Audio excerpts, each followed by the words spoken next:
We provide you the platform to turn your dreams into reality. Give wings to your aspirations with KR Mangalam University. तो संबल पर न्यायिक आयोग की report के बाद संबल में कैसा माहौल है, वहां पर इस वक्त कितनी सुरक्षा है और वहां के लोग सोचते क्या है, देखिए संवाददाता हिमांशु शर्मा की ग्राउंड रिपोर्ट। इस वक्त हम संबल में मौजूद हैं। न्यायिक आयोग समिति जिसका गठन किया गया था संबल हिंसा के बाद, उसके द्वारा आज मुख्यमंत्री योगी आदित्यनाथ को जांच रिपोर्ट सबमिट कर दी गई है। 450 पन्नों की ये जांच रिपोर्ट है और तस्वीरें आप देखेंगे तो इस वक्त हम जामा मस्जिद के बाहर ही मौजूद हैं, जहां पर आरआरएफ के जवानों की तैनाती भी की गई है।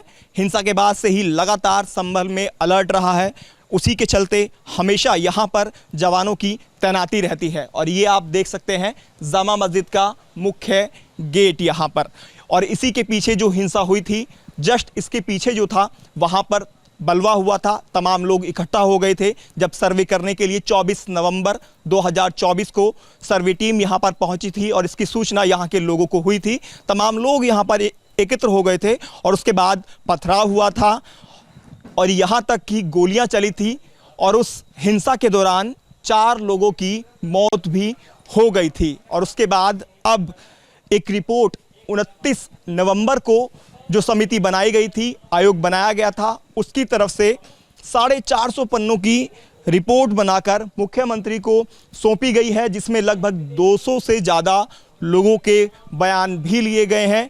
1947 में जब भारत आज़ाद हुआ था, तब से लेकर अब तक की संभल की पूरी जो गतिविधि रही है संभल की, उसको दर्शाया गया है।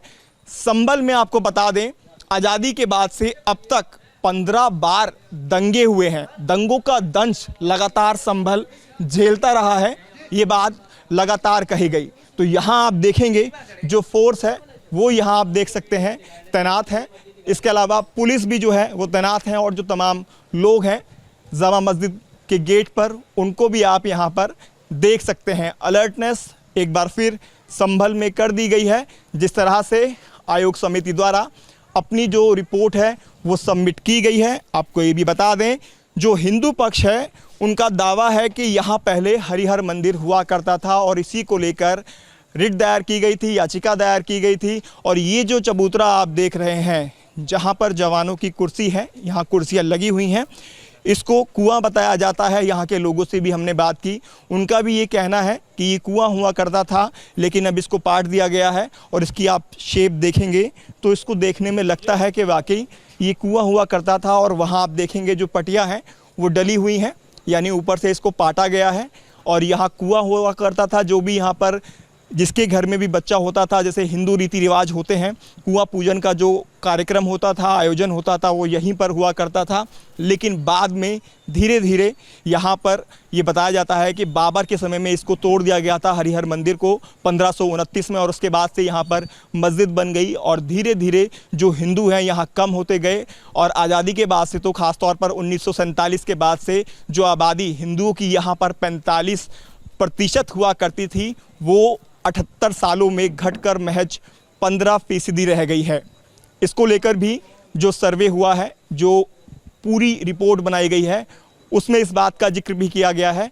और जिन लोगों के बयान दर्ज किए गए हैं, उन लोगों से भी तमाम तरह के जो सवाल हैं, जो भी बातें उनसे पूछी गई हैं, बिंदुवार तरीके से उन बातों का जिक्र भी उस रिपोर्ट के अंदर किया गया है। तो लोगों का ये कहना है कि उन्हें उम्मीद है कि इंसाफ उनको यहाँ पर मिलेगा।